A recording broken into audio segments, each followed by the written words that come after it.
All right, welcome back, everyone. We are back with Evan Cole. Evan's with he's with KARE. He's the GM and regional vice president. So happy to have you present with us this afternoon, Evan. So Evan's presentation topic is employee retention and hiring trends in senior living. Again, workforce recruitment and retention has been such an important topic, especially throughout the last 2 years. So I think a lot of people are going to be really interested in hearing what you have to say about this. As we get started, like with everybody else, I'd love to hear just an interesting fact, a cool story, or something you have about Evan Cole, if you don't mind. Wow, jumping it off with a lot to ask here. Larry, I appreciate the invite, and Dreamscape and Dave and everyone in the team. Thanks for having us. We appreciate the opportunity to be a part of this, and are really excited today to share what I think is going to be great information. A fun fact about me, Larry, can I go ahead? Go ahead. The floor is yours. All right. I told this to Larry last week, I believe, but I was studying abroad for my master's, just got wrapped up in Greece for our program, right? Terrible place to study abroad for about a month. We ended up in Italy the night before we're supposed to leave, went and did as all tourists do, headed to the park, listened to live music, found some local fare and drinks. And I got locked in a steel vaulted outdoor park bathroom for 3.5 hours. The door shut behind me, single stall bathroom, and they had to call the Rome Fire Department to use basically what I would call the jaws of life and all kinds of heavy duty cutters to cut the bolts off this steel door. And I ended up stuck for 3.5 hours, shielded myself from sparks behind empty kegs, and made my flight about 6 hours later at the international airport. Man, so much could have gone wrong in that scenario. I'm so glad they realized you were missing and they came to came to your attention there. Yeah. Well, Yeah, that would have been a long night sleeping on a cold floor in the middle of a park if no one would have found me, and missing your flight the next day, which was in 6 hours. Well, man, that's thank you for sharing that. I'm sorry that happened to you, but I enjoyed the story for sure. So well, we're excited about what you have to say. This conversation topic keeps appearing in so many conversations, even in the marketing side. Like it's how do we engage with those looking for work? And I'm curious to hear what you have to say about this topic. So that being said, I'll hand it over to you. Perfect. I'm gonna go ahead and share my screen and get rolling. Larry, thanks for that. And all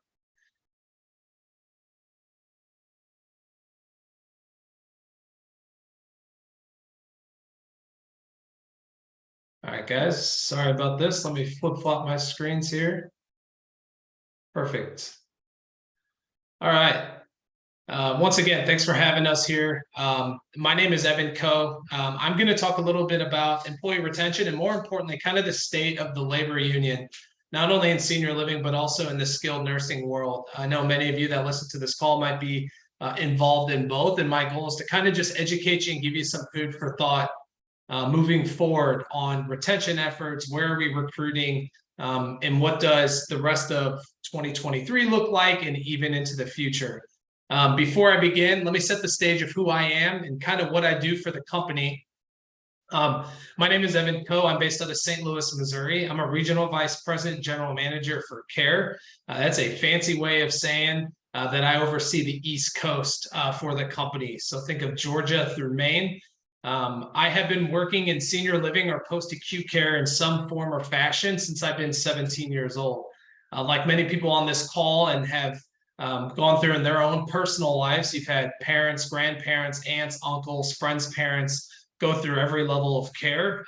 I myself was a part of that. I had grandparents in the silent and greatest generation, and they went through in-home care to community-based care all the way through end-of-life care and hospice. And so that kind of got me comfortable with the industry, being younger, teenager, and even in my grade school years going into buildings, always felt comfortable. So at the age of 17, I decided, why don't I go to work for one of my local CCRC campuses and serve breakfast and lunch to seniors over the summers. So in high school and college, I did that. I did everything from the errand boy to serving breakfast and meals to in-room service.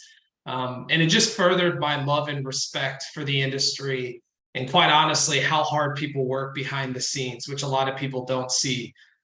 So since I got out of school, I've worked for two other companies outside of KARE. Most recently, Sherpa on the sales and marketing world, now known as Align. But I've been with KARE for about a year and a half. That's my family there. There's my wife, Kelly, and my daughter, Emmy, who turns 11 months here in the next couple days. So life for us has changed quite a bit, as many of you have gone through working and the balance between family and what we do day to day in our 8 to 9 to 5s. So once again, I'm going to talk about kind of the senior living, what we'll call labor crisis or labor pinch. I hate using the crisis word because it's kind of hitting the red button where everyone freaks out. So what I'm going to do is I'm going to set the stage on the problem and the solution KARE is helping to solve, and then give you the state of the state. So data, survey results, and things that can help you kind of understand where we're at today and where we're moving. So let's talk about the problem that people are experiencing today, as far as in the communities and the facilities that operate in post-acute care / senior living. We're all seeing this. Labor expenses are far too high due to overtime and agency costs. This wage class is under increased income insecurity. Frontline caregivers are. That's a huge number. 5,000 healthcare staffing companies are registered in the US. As many of you have experienced, they are extremely expensive, they're fragmented, and they come with a lot of red and contractual tape. Here's another stat. The national average time to hire a frontline caregiver is 49 days. Many of you are attacking this problem and trying to lower it, but how are we actually doing that from a tactful way? The number of boomers are expected to live in our community is growing, but the eligible employee pool is getting smaller. We're seeing a large shift of mass population centers moving into a quote unquote retirement age or part-time working age, where there's just less workers to fill a lot of positions out there. We know based on the operating environment, this also changes. It goes up and down. We saw that with COVID, but let's be honest, and Charles Turner, our CEO, says this a lot. We've seen the pinch on labor happen way before COVID. What COVID did is it just drove the people out of the industry that weren't in it for the right reasons or just trying to make a quick buck. We saw right around 500,000 people exit frontline caregiving during COVID within the first 6 to 8 months. And then staff turnover, right? How do you find staff? But how do you keep staff? And we're going to talk about some solutions there, as I know everyone's fighting the good fight. So let's talk about the solution here. So all of those problems is what created KARE. Our goal between Charles and Bridget, our co-founders, was to create a labor marketplace platform that displaces costly staffing agencies or eliminates them wholly. We also want to help cut overtime expenses and staff burnout, allow our best workers to get a breather and help have someone else come and fill those shifts. We also want to help reduce turnover by hiring free of charge. That's the beauty of KARE. Not only can you help with short-term shifts, but you can also hire directly from our app. We call them heroes. They're frontline caregivers. So CNAs, med techs, LVNs, RNs. You're able to hire them at any time. It's kind of a try it before you like it. We can all think back and remember when there used to be cars on the lot. You could drive one home, show it off to your neighbor, your spouse, your partner, your friends. It's kind of like KARE. These frontline caregivers can go into buildings. If you like them and they like you and there's a mutual fit, you can hire them at any time at no cost. So not only do we help with short-term labor, but we also are what I'll call Indeed's largest job posting board in senior living, considering we've got about 37,000 frontline caregivers on the app. What we also aim to do is help our frontline caregivers. We give them more autonomy over their own schedule, and I'll explain that here in a bit. And then we also help reduce hiring time from 49 days to just a few, because we gather all of their important onboarding, HR, and documents, like background checks, certifications, all of that good stuff in their profile. So you have a great starting point with just about everything you would need to make that hire. So our goal at KARE is to help bridge the time, cut down costs, displace agencies, and make the autonomy of the industry a little bit better from a labor and HR perspective. And we're only dedicated to the senior living marketplace and post-acute care. We're in 39 states and growing with hundreds of markets that are open today to help serve our buildings. All right, so let's talk about some data. I want to set the stage here and talk about senior care and just the state of the state. As you can see, nursing homes, senior living, assisted living have taken quite a drastic downfall since February of 2020, right? There's a big event that happens right around that time period where health systems, outpatient care, physician offices, and home health have actually gained. They're quote unquote the sexier industry. And a lot of times these hospitals and health systems can pay ridiculous bonuses, sign-ons. They just have a lot more cash and access to capital without the razor-thin margins. So we've seen a mass exodus from our industry, our assisted living and nursing homes and senior living communities, and go into other industries, not just in healthcare. They're also leaving to go to many other places. Speaking of which, as we continue to heal from the COVID-19 effects, there's still threats, and that's the aging population of our average age of frontline caregivers. There is a persistent clinician shortage, and the Bureau of Labor Statistics estimates that there's close to 220,000 CNA openings each year, and that will happen for the next decade. Therefore, for buildings like you're looking at new recruitment strategies. The conversation in the sales and marketing world and what some of the team at Dreamscape and others do is they try to open the front door to residents, get residents interested in, get them in the building, and then also keep them there for a long time through engagement, satisfaction, all the things you're doing great at your buildings. But what are you doing as an operator in a community to not only open the front door to new hires, to frontline caregivers, but to close the back door, to retain those folks that you've spent so much time, money, and effort on to even get them in the building? Unfortunately, we're looking at a deficit of close to 1.8 million caregivers in the next 20 years. And that we'll see that as a theme as we talk through today's conversation. All right. Once again, not trying to be doom and gloom. By 2030, 15% has left the industry, whether they've moved on to other jobs, higher paying positions, or they've retired, they're looking for other work. We're looking at a need of 2.7 million CNAs and LPNs, which is that 1.8 million more than we have now. And this is a deficit of close to 450 million unfilled shifts. Pretty staggering. So now we're going to talk about the actual frontline caregiver that works in your building and who they are as a person. This is on our website. I want to take this as a snippet because as I've traveled across the East Coast, we host these hero events, and you'll see many photos with our dropbacks there where we invite local frontline caregivers. I was at one in Atlanta with some of these photos where we had about 100 or so frontline caregivers from the Atlanta area. These are CNAs. And what's powerful is to understand who they are and the demographic of our frontline caregivers.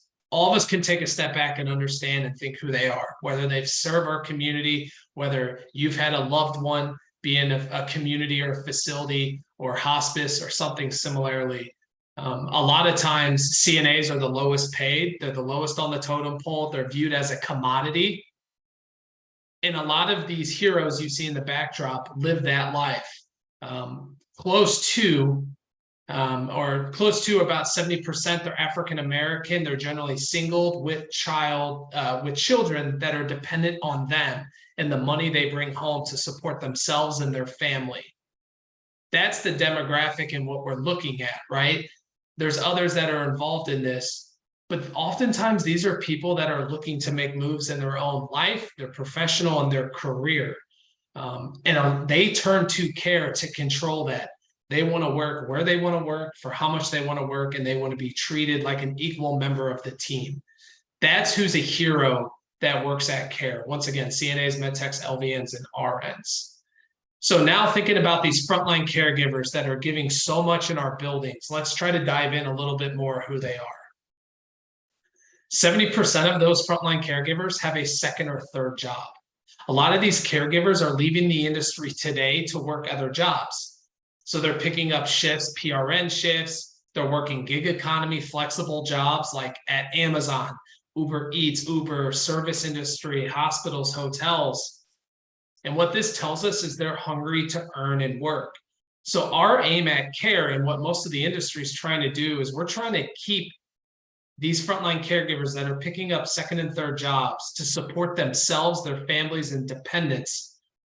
And we're trying to keep them in senior living. We're trying to keep them working in position, using their certifications and picking up jobs at buildings that are in need of shifts and people to come work those shifts. And so that's the aim of KARE, besides everything I went through at the beginning. Just understanding who are caregivers further. I'm gonna go over some stats from our recent survey to kind of wrap this up, but just to get a further understanding of who's working in our buildings. A majority of them are CNAs, they're frontline staff, are nursing assistants, they're med techs. A lot of them have been working in senior care or at some point for more than 10 years.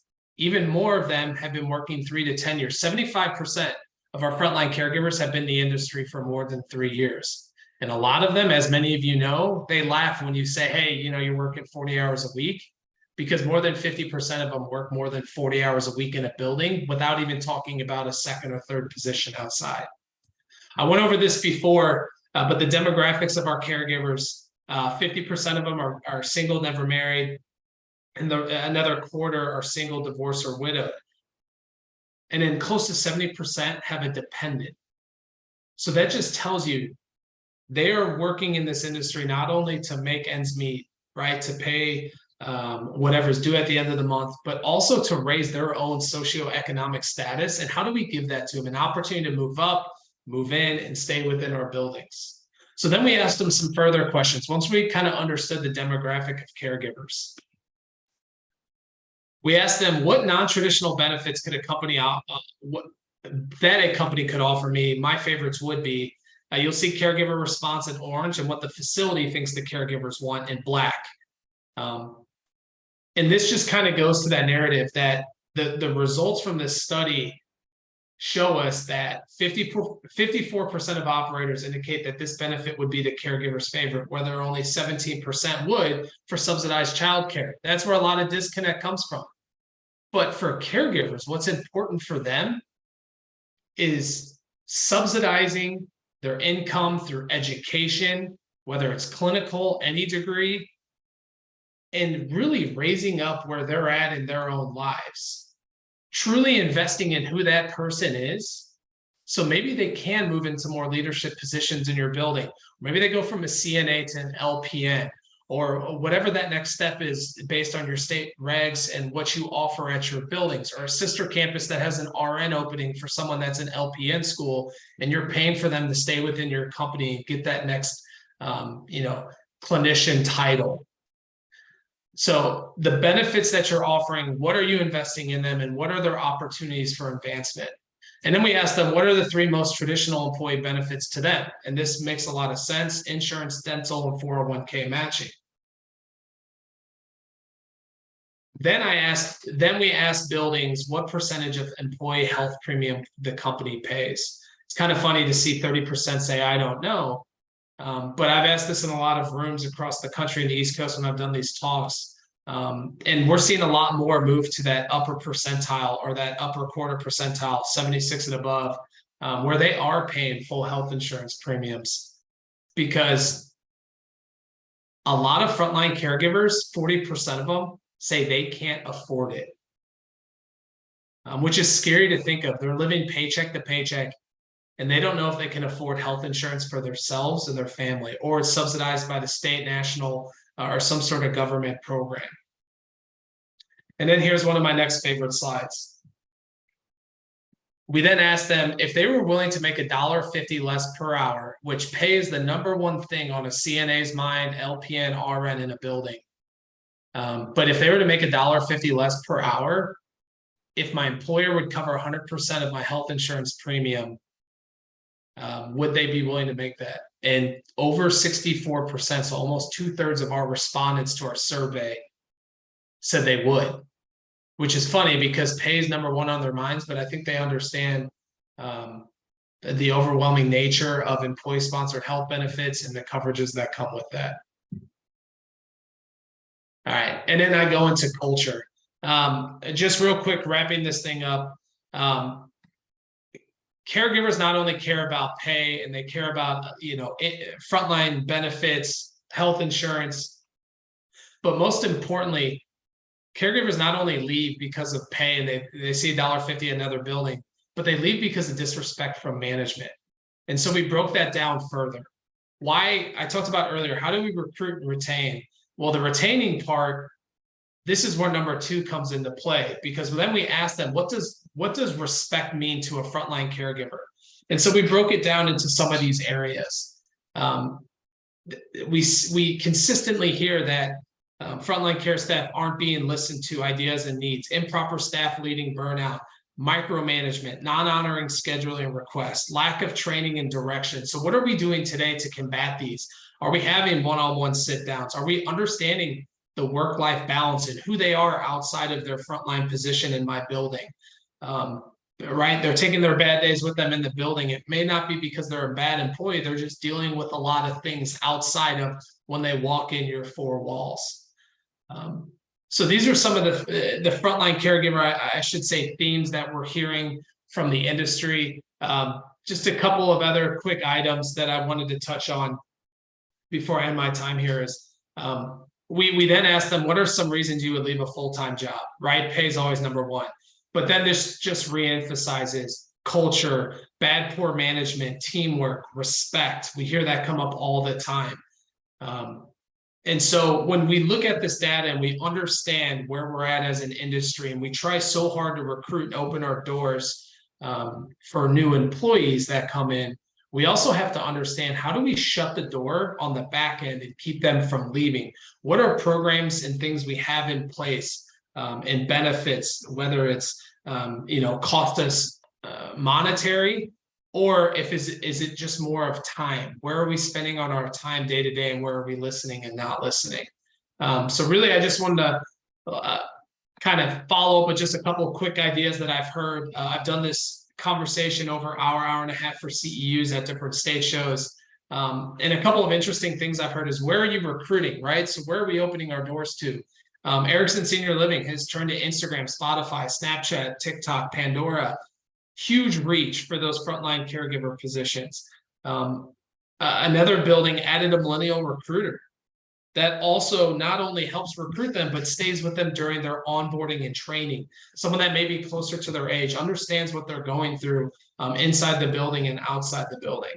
And then one of my favorite memes that I found, how are you recruiting, right? You must have a sophisticated recruiting strategy and process. And then here's what I say: now hiring people that show up. And unfortunately, I hear this from a lot of operators I talk to on a day-to-day basis. It's really, their idea is quantity, not necessarily quantity. And that kind of leads me to some takeaways. So about what KARE is, before I'd open up to questions and thoughts, some takeaways that we've talked about as a team with some of our operators is, what can you do on a day-to-day basis? Ask, survey, and listen to your teammates.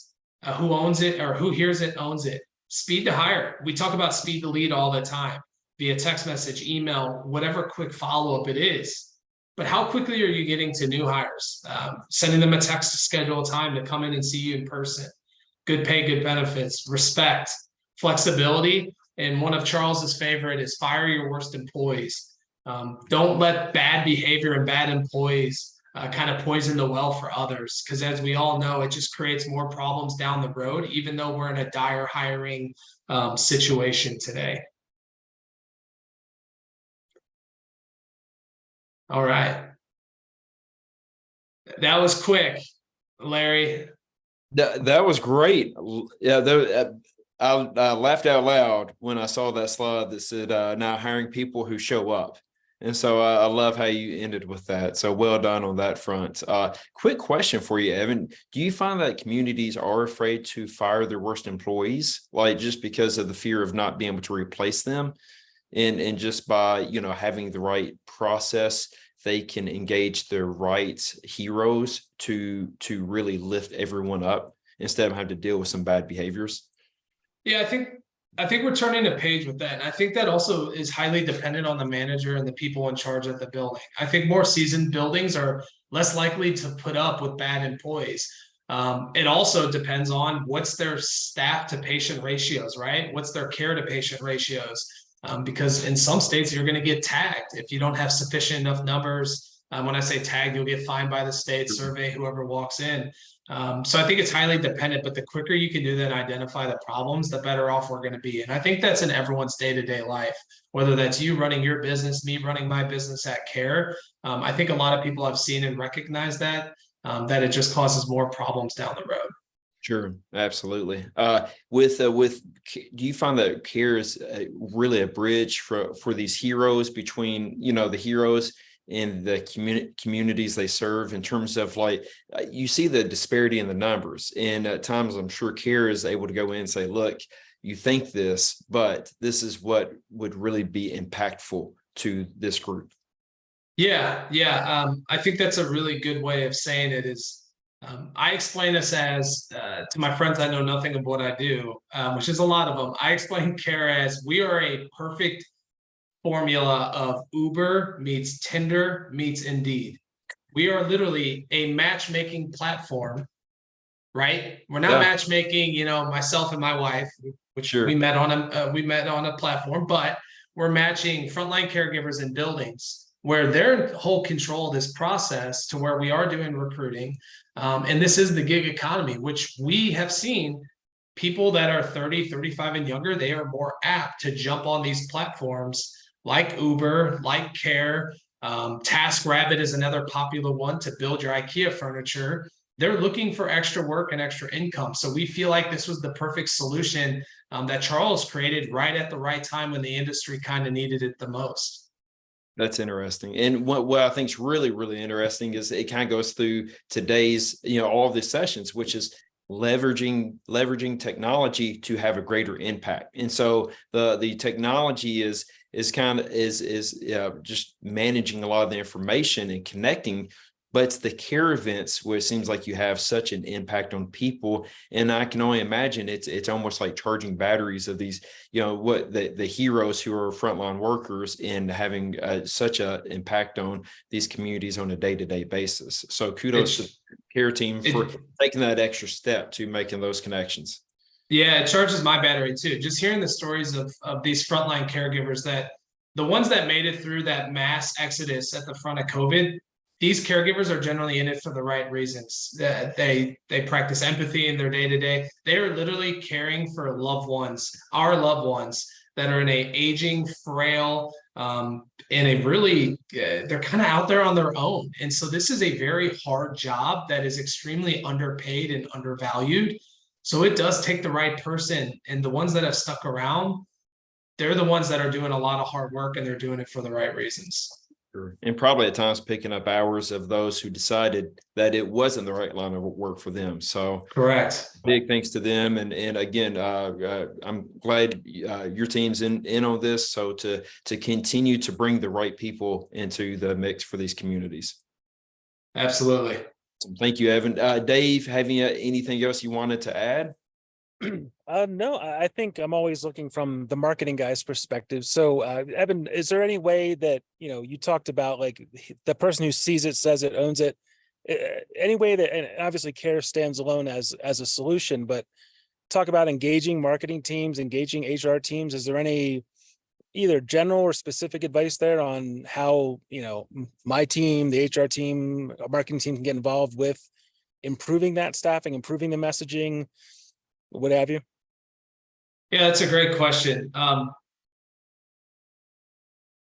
think we're getting to a point where we're starting to tell the stories of these frontline caregivers and residents, and really anyone in the building, in a much more eloquent way, right? Following them around. Who are they as people? Not just like still shots and beautiful drone footage of the building going around, but if you think of culture, right, it's the people, and it's these frontline caregivers. They are culture in the buildings, because they're touching residents, families. And so the more we can tell those stories, and I feel like there's a lot of a great messaging that can be used, talking about, marketing and sales does such a great job with prospects and families, right? Why aren't we taking that concerted effort and doing that with our new hires and the laborers that are coming into the building? So I think there's a lot of great cross functionality, if you will, between the two and messaging.